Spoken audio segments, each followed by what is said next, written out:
6, el WhatsApp de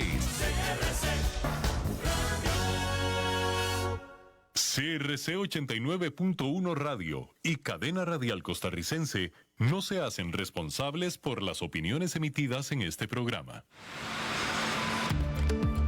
Es tiempo de tender la red democrática y mostrar la Costa Rica del futuro hacia la cual debemos caminar. Con ustedes, Jonathan Prendas, aquí por CRC 89.1 Radio.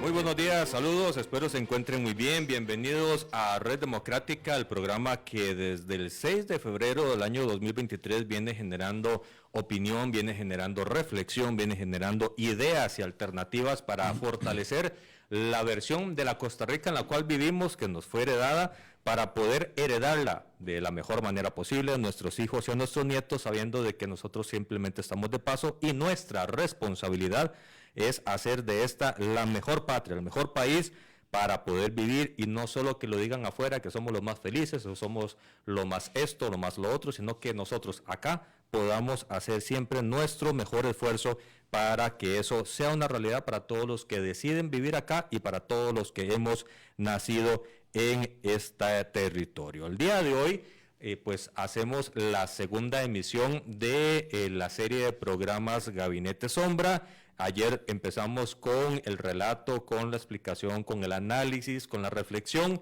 del expresidente de la República, don Miguel Ángel Rodríguez Echeverría, y hoy pues tenemos la visita de alguien que también ya estuvo en función pública en la parte de Cancillería, José Enrique Castillo Barrantes. Don Enrique Castillo es una persona de amplio conocimiento, de amplio bagaje técnico, profesional, académico, con una visión política sumamente clara, como es siempre la de las personas que hacen bien su trabajo y en la función pública y que siempre buscan generar herencia y legado para que su paso por la administración no pase desapercibido, sino que siempre siga siendo una semilla para la siguiente generación de responsables de la cartera en la que estuvo, en este caso Cancillería, para poder generar siempre muy buenas decisiones. Don Enrique, bienvenido a esta su casa, Red Democrática. Muchísimas gracias, me siento muy a gusto estando con usted hoy aquí, con su público. Muchísimas gracias, don Enrique. A ver, comencemos haciendo un balance y un contexto de, según su experiencia, ¿cómo están las relaciones diplomáticas? ¿Cómo está la diplomacia de nuestro país? Entendiendo de que nosotros somos pequeños en territorio, pequeños en cantidad de personas, pero que siempre dejamos mucha semilla puesta de democracia, de derechos humanos, del contexto de paz que nos ha caracterizado. ¿Cómo está en este momento la diplomacia y las relaciones internacionales de nuestro país? Yo creo que la diplomacia costarricense no está pasando por un buen momento. Y de una vez quiero aclarar que no es un reproche al canciller ni a los responsables de la Cancillería en este momento. Lo que ocurre es que el país pasa por un momento difícil y las condiciones no son favorables para que Costa Rica mantenga su línea brillante que había venido desarrollando en materia de diplomacia y de relaciones internacionales en las últimas décadas. Por un lado hay un factor externo que es que el espacio de acción para Costa Rica en la escena internacional se ha reducido mucho. Costa Rica se ha siempre desempeñado muy bien en los organismos multilaterales, en las Naciones Unidas, en la OEA, las Naciones Unidas que tiene varias sedes, tiene no solamente la de Nueva York, sino la de Ginebra y la de Viena, y ahí se aglutinan una serie de organismos importantes de las Naciones Unidas, en donde Costa Rica siempre se ha destacado, haciendo propuestas, innovando y también ocupando altas posiciones. Y también en otros ámbitos también multilaterales. Lo que pasa es que la escena internacional se ha fragmentado y se ha reducido mucho y han desaparecido o se han debilitado espacios donde Costa Rica destacaba. Por ejemplo, en materia de derechos humanos hay una corriente contraria ahora a los derechos humanos provenientes de los gobiernos de los países miembros de esas organizaciones. En América Latina tenemos varios casos de gobiernos que cotidianamente quebrantan los derechos humanos, como Nicaragua, como Cuba, como Venezuela, y no hay espacio para discutir esas infracciones en los ámbitos internacionales, porque hay una pugna y una guerra de todos contra todos en el ámbito diplomático. Los focos de poder mundiales, después de la caída del muro de Berlín, pasamos un periodo en que se pensaba que era un solo polo que concentraba el poder, los Estados Unidos, pero eso se ha venido fragmentando. Hoy se habla de una pluralidad de focos de poder, y todavía más recientemente se habla de un periodo en el que estamos de abandono de los bloques regionales, o más bien de la fragmentación y la reducción en tamaño de los focos regionales. Ya no solamente que está China y que está India por un lado y que está Rusia por el otro y que están los Estados Unidos, sino que bloques alrededor de estos polos, como el europeo, por ejemplo, se han venido aislando unos de otros. Hay una fragmentación global, hay lo que se llama ahora la desglobalización, y entonces eso no facilita un espacio de acción efectiva para Costa Rica. Es un movimiento de olas van y corrientes vienen de un lado para otro, y Costa Rica en eso hay cosas en las que no tiene peso específico por su pequeñez geográfica y poblacional. 5 millones de habitantes es muy poco para tener peso internacional. Aún los países más grandes de América Latina, como México, como Brasil, como Argentina, como Venezuela y como Chile, son pequeños en la escena internacional en este momento. Y con el agravante de que los bloques regionales que teníamos se han disgregado. En América del Sur, que tenían Mercosur y UNASUR, esos dos bloques están totalmente dispersos, están prácticamente desintegrados. Ya los europeos se negaron a firmar un acuerdo de asociación con Mercosur por presiones internas en Europa. Ideológicas y económicas, sobre todo económicas, pero van juntas. Van de la mano, sí. Claro.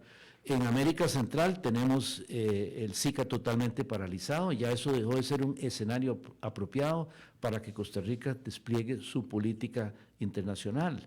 Y en América Latina y Caribe, el único que tiene cierta unidad y ciertos bloques que se mantienen unidos son justamente los caribeños, que son los más pequeños, y por esa razón no tienen mucho peso internacional. Entonces, el ambiente exterior no es propicio para que Costa Rica se luzca. Y también, internamente, no es un buen momento, porque la Cancillería, que siempre ha sido la cenicienta de los ministerios, ahora está peor con toda la serie de recortes y de reducciones en el gasto público que ha tenido que hacer el país, sobre todo por la regla fiscal. De manera que no hay mucho campo para que la Cancillería se desenvuelva normalmente. Toma en cuenta, por ejemplo, que el nuevo gobierno no pudo poner en las embajadas un nuevo equipo por falta de plata para traer a los que estaban antes, y ahí están todavía. De hecho, hay muchas embajadas que todavía falta el equipo diplomático. Hay algunas en que la gente se fue y entonces las embajadas están vacantes, pero hay otras en donde hay funcionarios que no son del gusto del gobierno, que ahí están ahí todavía porque el gobierno no tiene plata para traerlos y enviar los sustitutos, porque no hay plata para viáticos y para gastos de transporte. Entonces, creo que lo que está pasando es eso. Por ejemplo, el caso de Nicaragua. Costa Rica no debe enfrentarse en conflictos bilaterales con Nicaragua ni provocar. Nicaragua ha sido cuidadosa también bastante con Costa Rica desde que perdieron los conflictos que nosotros ganamos en La Haya, que a mí me tocó el honor y el reto de dirigir, los ganamos, y después de eso la relación bilateral es prácticamente inexistente, y en ese punto es mejor que esté así. ¿Qué le parece a usted que haya una cercanía, al menos eso es lo que se dice, entre los dos presidentes? Me parece que es muy riesgoso, me parece que es sospechoso, no me gusta para nada. Pone en entredicho la política que ha tenido Costa Rica frente a Nicaragua. Ese acercamiento no le conviene al país, puede convenirle al presidente, pero al país no le conviene. Y debería saber el presidente que los costarricenses no simpatizan con ese tipo de actitudes. Pero bueno, a lo que iba es a esto. Se ha mantenido muy bajo el nivel de las relaciones bilaterales, y está bien que sea así. Pero Costa Rica, como defensor de los derechos humanos, como un país que practica la democracia, no debe permanecer callado frente a los abusos que comete el gobierno nicaragüense en contra de su propia población. El lugar donde se debaten esas cosas son los organismos internacionales, los organismos multilaterales. Pero ¿qué ocurre? Vea usted lo que pasa, el escenario natural para ese tipo de discusión en la OEA. Así es. Pero la OEA está totalmente debilitada. Está como silenciada. Está silenciada y debilitada. Y con el agravante de que además Nicaragua ya perdió toda vergüenza y no le importa ser reconocida en el ámbito internacional como un país dictadura que quebranta los derechos humanos. Eso no les da vergüenza. Entonces no temen ninguna represalia, ningún aislamiento, porque ya ellos mismos se están autoaislando. Una vez que entraron en esa vorágine de sanciones que les venían de las Naciones Unidas con exámenes y resultados muy críticos de evaluación del cumplimiento de los derechos humanos en territorio nicaragüense, lo mismo que la OEA, empezaron a arrinconarla. Más bien Nicaragua tomó la actitud de la fuga hacia adelante, en lugar de retroceder o enfrentarse. Ha tomado esa dirección y ha estado profundizando su aislamiento con el resto del mundo, salvo con regímenes similares a él. Entonces, ahora mantienen muy buenas relaciones con Irán, con Rusia, con China, obviamente con el Caribe, con Venezuela. Con Venezuela y con Cuba, y con Bolivia, y ahí se mantienen y están contentos con eso. Están ahora estableciendo relaciones con el régimen de Afganistán. Entonces es una pandilla de países fuera de la ley, ¿verdad? Al que pertenece Nicaragua, y Costa Rica no puede combatir eso si el escenario ideal y apropiado para eso, que era la OEA, prácticamente ha desaparecido, está con una debilidad total y simplemente no le hacen caso. ¿Cuál debería ser el rol de Costa Rica internacionalmente para resguardarnos al estar la OEA con un bajo volumen y la participación de Costa Rica en los organismos en el limbo? Costa Rica está en este momento, en vista de la inoperancia del SICA, en una situación en que debe buscar aliados en otras regiones. Y lejos de estar cerrando embajadas, debe estar abriendo embajadas en otras zonas para hacer nuevas alianzas. En África, en Asia, tiene que profundizar sus redes diplomáticas. En América del Sur debe fortalecerlas para crear alianzas. Lo mejor que yo veo en estos últimos 3 años, incluyendo el último año del presidente Alvarado, fue la alianza que se hizo con República Dominicana y con Panamá.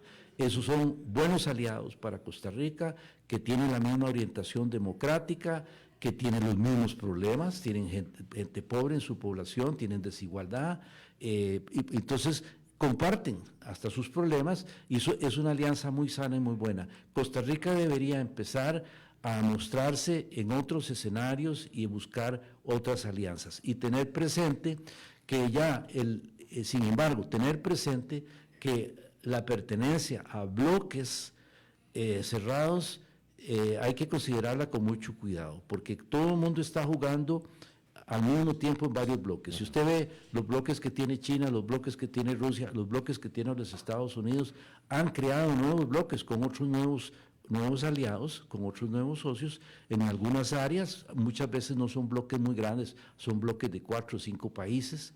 El ejemplo, por ejemplo, para la redundancia, perdón, el ejemplo de los BRICS. Así es. Los BRICS eran 4 países que compartían algunas cosas en común. Entre ellas, la principal era ser potencias emergentes. Ahora se ampliaron y metieron otros países para incrementar su número. Y se apartó Argentina. Sí, y sí, Argentina no aceptó la invitación, pero los BRICS se ampliaron y al mismo tiempo multiplicaron su diversidad. Son de distintos continentes, tienen distintos perfiles, pero se están aliando en la búsqueda de ciertos objetivos. Costa Rica debe estar atento como país a esas alianzas, tratar de participar en ellas, pero tener mucho cuidado en no comprometerse si hay algo que amenace sus intereses. Lo que están ahora proponiendo como política diplomática algunos países en Sudamérica es un no alineamiento activo, lo llaman. Es decir, no se alineen, no se matriculen a ciegas en grupos y no siga instrucciones. Conserva su independencia, sopese y haga las mejores opciones para sus intereses. No, Enrique, ahí habría que hacer una diferencia de la tradicionalidad tica, porque nosotros hemos entrado en N cantidad de convenios, de organizaciones sin reserva de ley, sin hacer ese espacio para nosotros defender nuestra soberanía, para nosotros defender eso que usted está estableciendo de la opinión de cuándo sí, cuándo no. Estamos en una era diplomática en la que no tenemos que entregarnos al 100%, entonces. Sí, bueno, las salvaguardas siempre se han introducido en convenios sobre temas específicos y bueno, eso simplemente lo que usted dice es permite recordar que tenemos que más bien tener más cuidado en eso, pero tenemos que mantener la independencia. Ya la discusión mundial no es ideológica. La diferencia entre izquierda y derecha ya eso desapareció. Y ya los conflictos no se plantean en esos términos. Se plantean de una manera más franca como conflictos de intereses. A mi país no le conviene. ¿Por qué no le conviene? Bueno, porque me afecta la economía, porque me limita las exportaciones, porque me va a generar una inmigración que no me conviene, que no me sirve, porque no va a ser mano de obra que yo pueda utilizar. ¿Tenemos discurso claro en ese sentido? Yo creo que no, hay que irlo perfilando, porque es un entorno nuevo, ¿verdad? Y entonces hay que ir construyendo una nueva política más realista, que no traicione nuestros principios, pero los nuestros, los que nosotros tenemos consagrados en nuestra Constitución, y no tenemos que tenerle lealtad a los principios de otros países que no comparten nuestros valores. Y tenemos nosotros clara la línea de para dónde vamos, porque si no tenemos claro para dónde vamos, ese discurso exterior es complicado definirlo. No, yo creo que eso no está claro, yo creo que está en proceso de construcción, no sé hasta qué punto la Cancillería lo está construyendo, yo estoy alejado de la práctica diplomática desde hace 6 años y yo no estoy al tanto de lo que está haciendo la Cancillería en detalle en esos aspectos. Pero si no lo están haciendo, pues yo lo digo como un llamado de atención de que eso es lo que hay que hacer ahora, sopesar mucho. Y justamente, y con mayor razón, con nuestros vecinos cercanos, las relaciones con el gobierno, con los gobiernos centroamericanos en general. Estoy hablando de Centroamérica, no del SICA, ¿verdad? Porque el SICA hoy son 8 miembros y hay prácticamente la mitad que no son centroamericanos. Pero hay que tener mucho cuidado en las relaciones con El Salvador, con Honduras y con Nicaragua en este momento. Con Guatemala, yo tengo la esperanza de que si le dejan al presidente actual gobernar como él quiere, yo creo que más bien vamos a tener un acercamiento muy fructífero y que nos va a fortalecer mucho con Guatemala. Pero bueno, todo eso está por verse porque todavía ya asumido el poder por el nuevo presidente, por el presidente Arévalo, le siguen poniendo zancadillas y le siguen tratando de obstaculizarlo, y está en duda si él va a poder realizar su programa de gobierno. Yo lo que desearía es que lo haga, que lo pueda hacer, y eso va seguramente a identificarnos y a unirnos más con Guatemala, y entonces ahí podríamos tener un grupo muy bonito que sería Dominicana, Panamá, Guatemala y Costa Rica, y nos fortaleceríamos regionalmente, y ahí sí podemos trabajar juntos. Pero en este momento las actitudes de esos otros 3 países dejan mucho que desear. En Honduras la presidenta ha procurado acercarse a los Estados Unidos, pero se deshizo en elogios con la farsa de elecciones y de elecciones que hizo Putin en Rusia. Entonces uno se pone a pensar, bueno, entonces esta señora con quién está y con quién está ese país, y hasta qué punto podemos tenerle confianza, ¿verdad? Entonces yo creo que ahí la actitud debe ser muy prudente. De todos modos, como digo, el SICA está paralizado, ahí están tratando, sobre todo El Salvador, creo que es, de movilizar y buscar un arreglo para echarlo adelante otra vez. De hecho, son del participar y del pensar tratamos de unirnos para salir adelante. Sí, ya El Salvador ha dicho públicamente que lo que quiere es la Federación Centroamericana y un SICA totalmente estatal sobre los otros países. Eso va a ser siempre inaceptable para Costa Rica. Entonces, imposible en la región. Y además ha sido imposible históricamente. Sí. Fíjese que cuando hubo la Federación Centroamericana, no se deshizo por Costa Rica. Costa Rica se incorporó de inmediato y fue el país que más cumplió con los requisitos y con las metas de la Federación Centroamericana. Fueron los otros que se empezaron a pelear entre ellos, disputándose el poder, típicamente Guatemala y Honduras en ese tiempo. Cuando hablamos de conflictos internacionales ocasionados por ejes económicos, ¿cuál debería ser el rol de Costa Rica? Y pongo un ejemplo sobre la mesa, a ver, infiriendo detalles, que es el tema China-Estados Unidos, a nivel económico. ¿Cuál debería ser nuestro rol exterior para no perjudicar nuestra relación con ninguno de los dos? Bueno, es que eso es muy difícil, por eso yo insistía en la no aniquilación activa. Tenemos que pensar primero en los intereses de Costa Rica. Todavía el gobierno actual no le ha explicado al país por qué razón excluyeron a China del concurso de la Eje 5. Esa explicación está pendiente.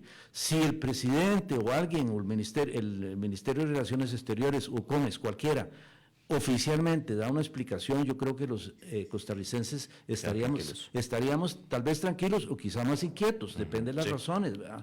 Pero esa explicación está pendiente, esa explicación se la debe el gobierno a Costa Rica en este momento, a la población. ¿Por qué lo hicieron de esa manera? Si me dicen que hubo una negociación y que los Estados Unidos nos va a compensar y nos va a ayudar y se va a acercar más como aliado y va a traer más inversiones a Costa Rica, yo diría, adelante. Se ha visto que a partir de ahí han existido acercamientos con los microprocesadores, con cierta atracción de inversión. Por eso está bien, yo no descarto que haya una buena razón, pero Costa Rica tiene derecho y debe exigir una explicación. ¿Por qué se tomó esa decisión así? Porque hasta el momento eso no está claro, ¿verdad? Entonces uno no sabe si es que hay algo que no conviene que se negoció debajo de la mesa o dónde están los intereses de Costa Rica siendo defendidos. Eso hay que aclararlo, eso es obligación del gobierno aclararlo. Cuando hablamos de expresiones políticas locales que tienen eco internacional, ¿cuál es la afectación en nuestra imagen internacional? Y lo pongo circunscrito al último comentario del señor presidente cuando dijo que estamos en una dictadura perfecta en los últimos 75 años. ¿Ese contexto en el prestigio internacional de Costa Rica afecta de qué manera? Bueno, yo creo que usted está mezclando dos cosas diferentes. Si hay políticas externas de otros países, de bloques, como usted mencionó, y Costa Rica toma una decisión X, si eso nos puede producir daño en nuestro prestigio, yo creo que si la hacemos, si somos coherentes con nuestros principios, con nuestra Constitución, con nuestros valores, siempre nos va a generar respeto y reconocimiento. Ese es el cuidado que tenemos. Con transparencia. Sí, con transparencia. Siempre nos van a dar la razón, o por lo menos, aunque no nos den la razón, y piensan, bueno, los ticas están equivocados, pero por lo menos son congruentes con sus principios, si estamos defendiendo los derechos humanos, si estamos defendiendo nuestros intereses agrícolas de las exportaciones, por ejemplo, todo el mundo va a tener que reconocer, como se ha hecho siempre, que Costa Rica tiene una actitud digna y que hay que respetar, ¿verdad? Ahora, el otro tema es distinto, ¿verdad? Un propio presidente que denigra su país, eso bueno, no tiene ninguna excusa, ¿verdad? Eso no tiene ninguna excusa. Eso es una afrenta al país, ¿verdad? Y yo creo que los costarricenses deben tomar nota de eso, de que su presidente ha denigrado a su propio país. Internacionalmente hay una afectación de la imagen. Claro que sí. En la diplomacia. Sin embargo, vea usted, el embajador de los Estados Unidos en la OEA, ayer o antier, o tal vez 4 días, en estos últimos días, hizo una declaración diciendo, aunque el presidente de ellos lo diga, nosotros seguimos creyendo que Costa Rica es una de las democracias más perfectas en el mundo, y en América Latina, y es ejemplo para los demás. Así que, aún viniendo de su propio presidente, esos gestos en el exterior ni siquiera los toman en serio. Y dicen, eso no es así. Costa Rica siempre ha sido una democracia ejemplar. En Costa Rica, en una época, había 3 países que tuvieron una democracia ejemplar, que eran Uruguay, Chile y Costa Rica. Así es. Esos otros 2 países tuvieron sus quebrantos en el siglo XX, en los años 70, 80, tuvieron sus quebrantos, pero han recomenzado de nuevo. Y hay que reconocer que ambos países son totalmente democráticos hoy en día. Eso no quiere decir que no tengan conflictos y dificultades internas como las tiene Chile desde hace unos 2 o 3 años, pero sigue siendo una democracia, tanto que han intentado 2 veces aprobar una nueva constitución. Eso es la democracia activa en juego, ¿verdad? Entonces, pero el que ha sido inquebrantable desde por lo menos del año 48 es Costa Rica, que tiene una ruta ininterrumpida, coherente, sistemática, firme, de democracia creciente, salvo en estos últimos tiempos en que la democracia está siendo atacada, la institucionalidad está siendo atacada, y entonces nuestra democracia está amenazada. Sigue siendo democracia plena, pero hay que reconocer que está amenazada y tenemos que ponernos alerta. Y aquellos que apoyan esas amenazas tienen que reflexionar mucho en lo que están proponiendo o pidiendo, porque después es muy probable que se tengan que arrepentir, como ha pasado en otros países. Por ejemplo, Venezuela es un ejemplo de eso. Cuando hablamos de poner mucha atención a lo que se está pidiendo y lo que se está atacando es la democracia, ¿qué sistema político se estaría promoviendo si lo que se está atacando no les gusta? No, nosotros sí, nosotros vamos a ver, aclaremos esto. Es una democracia sólida, es una democracia que funciona, pero no es una democracia perfecta. Totalmente. Nosotros tenemos muchas imperfecciones que venimos acumulando desde hace décadas, y el deterioro ha sido paulatino, pero progresivo y constante, hasta que llegamos a un punto en que estamos muy mal en algunos aspectos de nuestra democracia. La desigualdad social es una vergüenza para Costa Rica. Somos el país más desigual de toda América. Exactamente, somos el país más desigual de toda América y uno de los más desiguales en el mundo. Andamos como en tercer lugar, ¿verdad? Así es. Entonces, eso es una vergüenza y nosotros tenemos que limpiar eso. Lo podemos hacer, tenemos que hacerlo, pero en este momento eso es una realidad. Entonces, la democracia que tenemos no se puede negar su carácter democrático, su carácter abierto, pero hay que mejorarla porque se ha deteriorado. No es que estamos en dictadura, ni en tiranía, ni nada de eso, estamos muy lejos de eso. Es una herejía decir eso de Costa Rica, pero sí tenemos que reconocer que ha decaído.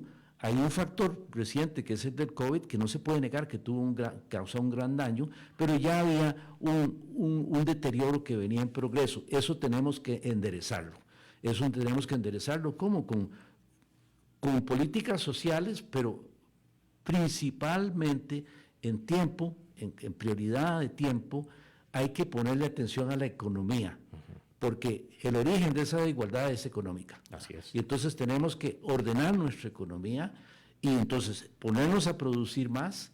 No es que sea mala, tenemos una economía buena que tiene muchas virtudes, como es las exportaciones, que se debe grandemente a la política de comercio exterior que se generó desde hace unos 30 años con las zonas francas. Eso hay que preservarlo y es parte de la fortaleza que tenemos hoy en día, pero nos hemos quedado rezagados en las áreas externas a la ciudad capital, en las provincias, y aún en la ciudad capital hay mucha desigualdad. Basta ir a Pavas para ver que la propia San José está partida en dos. No, y hay una noticia que trascendió ayer, don Enrique, casualmente en la Carpio específicamente, que dice que ya los estudiantes de las escuelas no están yendo a clases por la disputa entre las bandas, porque en cualquier momento hay una balacera o en cualquier momento hay un peligro contra la salud y la vida de los chicos. Eso significa justamente que tenemos dos Costa Ricas. El origen de esa diferencia es económica, pero los efectos son sociales terribles, ¿verdad? Y todo eso hay que enderezarlo, comenzando por rectificar la economía. La migración, el concepto migración, al ser Costa Rica un país en los últimos tiempos de paso de grandes cantidades de sudamericanos y extracontinentales, específicamente venezolanos, para el caso de los últimos años, ¿debe ser visto como una política de Estado, una política de seguridad nacional para poder resguardar nuestros intereses? Sí, claro que sí, pero en eso hay que, digamos, separar algunos aspectos. El tema de la migración en Costa Rica es un tema muy complejo, porque hay distintos tipos de migración que requieren distintos tipos de tratamiento, distintos tipos de reacción de parte del Estado. Nosotros tenemos primordialmente la inmigración nicaragüense, que nos ha sido muy beneficiosa, porque los nicaragüenses vienen a trabajar a la par nuestra, ¿verdad? Y están produciendo para Costa Rica. Nicaragua ha cometido el error de expulsarlos con la situación tan terrible que el régimen sandinista ha impuesto en Nicaragua, pero ellos están simplemente expulsando mano de obra seria, mano de obra buena, gente trabajadora, y ya están integrados a Costa Rica desde hace ya por lo menos 25 años, y se han incorporado y los necesitamos y están contribuyendo al país, y hay que facilitarles a ellos esa integración. Hay que ayudarles como a los ticos en conseguirles vivienda digna, en alimentación, en trabajo bien pagado, bien remunerado, decente. Eso deben de recibir el mismo trato que los demás costarricenses. Desde el momento en que viven aquí, tienen los mismos derechos humanos que tienen los costarricenses. Y han sido un soporte importante para la economía costarricense. Hay otros tipos de migración que vienen en condiciones similares, pero por ejemplo, si hablamos de venezolanos o colombianos, hay incluso una inmigración de empresarios que ha venido a invertir aquí, a enriquecernos. Entonces, ese es un tipo de inmigración que más bien nosotros deberíamos promover, ¿verdad? La otra, la migración de tránsito, es un problema internacional en el que Costa Rica creo que ha tenido una actitud digna y les ha dado el mejor trato posible, el mejor trato humanitario. Eso tiene que ser con ayuda internacional, porque no damos abasto en los costos de eso. Y ha habido efectivamente acuerdos con ACNUR, por ejemplo, para que financien programas de cuidado para los migrantes transitorios, y se han hecho prácticas de facilitar transporte, este tipo de cosas. Eso está bien, y eso en la medida en que se dé y lleguen a nuestro territorio, tenemos que tratarlo dignamente. Ahora, es un problema que a nivel internacional debemos combatir, ¿verdad? ¿Por qué? Porque nosotros estamos pagando las malas conductas de otros países. Entonces, los Estados Unidos no tienen una política migratoria adecuada para manejar este tema, y lo ve y nunca ha recompensado adecuadamente a los países centroamericanos por el costo que esa migración nos causa. ¿Por qué? Porque también se van los centroamericanos y no deberían irse, deberían quedarse trabajando aquí en Centroamérica. Los gobiernos no democráticos, aunque hayan sido electos en votaciones, centroamericanos, alientan la exportación de sus pobladores produciendo emigrantes que se van a los Estados Unidos.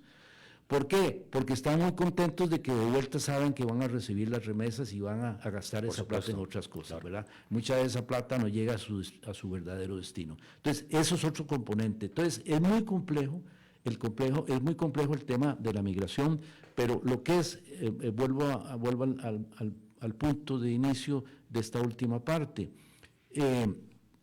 La migración internacional también entonces se debe al papel que juegan otros países generando esa migración. Hasta hace poco Brasil estaba recibiendo hasta de África y de Asia y pasándoselos a Ecuador o pasándoselos a Perú, y ahí empezaban a caminar, y a Venezuela, ¿verdad? Creo que ya Brasil rectificó eso, Perú ya cerró fronteras, Venezuela no sé qué papel está jugando, pero ahora resulta que Nicaragua se ha dedicado a explotar ese negocio, entonces ya tienen una red aérea que los trae directo desde Cuba, pasan a Nicaragua y ahí se van a pie por el resto de Centroamérica. Y bueno, ya los Estados Unidos está poniendo la atención a eso, pero ya eso, por lo menos la que va de Cuba a Nicaragua y a El Salvador, Salvador también está en eso, en ese negocio, gracias a Dios eso no nos está afectando, pero sí afecta la situación general de Centroamérica. Entonces, es un tema complejo. Yo pienso que Costa Rica hasta el momento lo ha manejado lo mejor que puede, y creo que lo ha manejado dignamente. El tema del narcotráfico, don Enrique, siempre es un dolor de cabeza para el país, siempre es un dolor de cabeza cómo está llegando la droga a Europa desde nuestros puertos en el Caribe. ¿Cuál debería ser el rol, o si está haciendo lo correcto o no, el actual gobierno en el manejo de las relaciones para tratar de traer esa ayuda que nos permita resguardar nuestro territorio y evitar que siga saliendo ese... Yo no veo que el gobierno esté haciendo nada positivo en ese tema. Ese tema, desde mi punto de vista, lo tiene relegado, no le está dando la importancia que amerita. Pero yo propugno por una política de seguridad, ahí sí, ahí integral, que toque la migración, que toque el narcotráfico, de la droga, ¿verdad? El tráfico de la droga, pero que toque también el tráfico de seres humanos, en donde hay algo de migración, ¿verdad? Yo creo que Costa Rica tiene que diseñar una política integral de seguridad para proteger su territorio y sus fronteras, y hay que comenzar por blindar las fronteras y las costas. En este momento la droga entra y sale como si nada, ¿verdad? Raramente se ve una captura, ¿verdad?, de droga en territorio nuestro. La hacen allá en Europa, cuando llegan los cargamentos de droga de Costa Rica a España o a Italia u otros países. Allá es donde la capturan. Esa droga no debió pasar por Costa Rica. Si nosotros tuviéramos una política de blindaje de nuestro territorio y de nuestras costas, eso no debería pasar. Justamente los que nos tienen metidos en el narcotráfico internacional y la operación de los carteles mexicanos en Costa Rica, y los cartelitos de aquí también, que son muchos, eso ocurre porque nosotros somos un lugar de paso muy fácil, muy apropiado, totalmente vulnerable. Nosotros tenemos que sacar a nuestro país de ser un eslabón en la cadena del paso de la droga internacionalmente.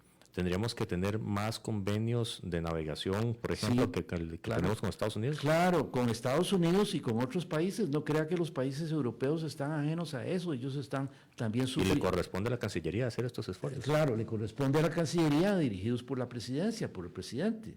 Es una política de Estado, y yo estoy seguro que muchos países ayudarían en este tipo de convenios. De hecho, hay un pequeño convenio para la parte del Atlántico, en donde están Estados Unidos, y hay por lo menos Suecia y los Países Bajos están en ese acuerdo con otros países de la región del Caribe, pero que prácticamente no funciona porque todo lo que es el Caribe en materia de drogas en realidad es Estados Unidos el que lo patrulla. Y yo estoy seguro que los Estados Unidos podrían ayudarnos muchísimo más en esa materia. Lo que pasa es que Costa Rica no se está dejando ayudar ni está pidiendo la ayuda. Debería haber una acción de política internacional de la Cancillería, una acción diplomática, buscando apoyos y buscando generar grupos de alianza en el narcotráfico en esta región. A nivel del presupuesto nacional, don Enrique, en los últimos años el dolor de cabeza no alcanza. Tenemos que restringir, tenemos que recortar, y usted ya mencionó, por falta de plata no podemos traer a los que no nos gustan y mandar a los que nos gustan para activarnos. ¿Cuál debería ser la posición de Cancillería dentro del gobierno a la hora de asignar recursos? ¿Debería estar mejor ubicada? Por supuesto, la Cancillería ha venido siendo, ¿cómo le diría?, desinflada desde hace tiempos. Desde que se creó el Ministerio de Comercio Exterior, las cosas empezaron a cambiar y al Ministerio de Comercio Exterior se le empezó a dar abundantes recursos en su propio presupuesto y a través de CINDE, y de la promotora de comercio, de Procomer, y la Cancillería, por el contrario, ha sido arrinconada por la Hacienda, y por la unidad de presupuesto. Eso tiene un nombre que ahorita... Análisis presupuestario, no del... No, es un grupito de ministerios que manejan la atribución de las partidas en el presupuesto. Y cada vez, y por la propia Contraloría incluso, porque la Contraloría dirige la auditoría dentro de la Cancillería, arrinconando a los embajadores, reduciéndoles recursos, y entonces los embajadores no tienen medios para estar haciendo activamente su trabajo.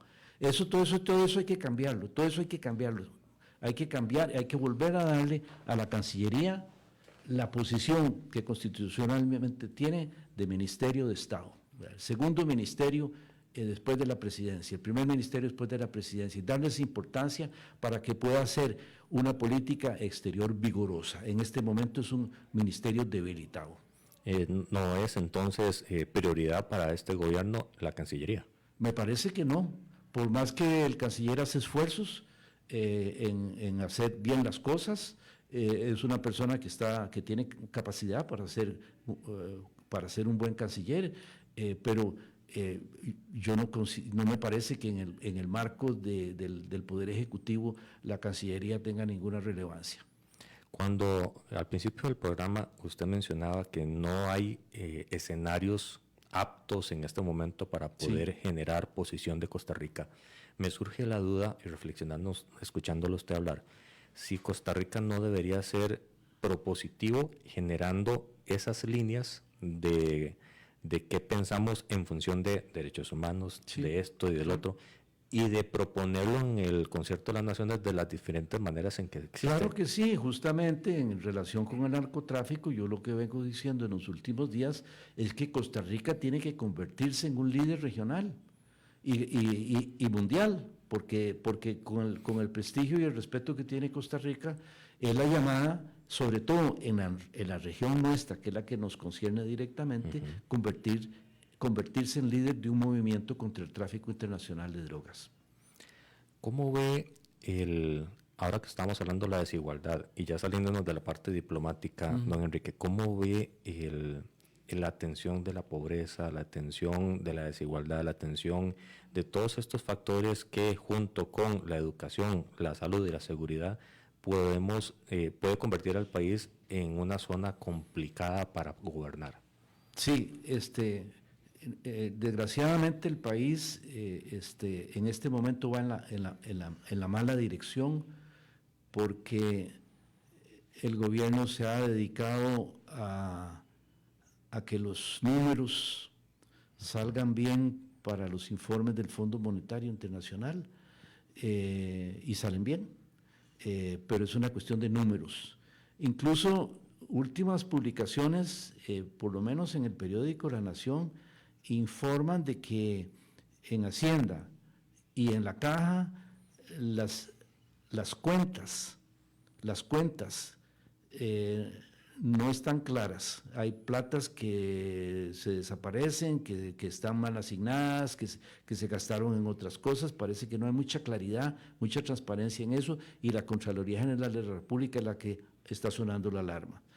Pero yo creo que el gobierno, aunque estamos sometidos a la regla fiscal, que tampoco la han cumplido estrictamente, porque ha habido reformas que han permitido que algunas organizaciones se escapen de eso, aunque la regla fiscal se esté cumpliendo y se puedan rendir buenos informes, que por supuesto aumentan las calificaciones de las calificadoras internacionales, etcétera, etcétera, todo eso es muy bonito, pero yo creo que el gobierno no ha hecho suficientes esfuerzos para reasignar y distribuir los recursos como se debe.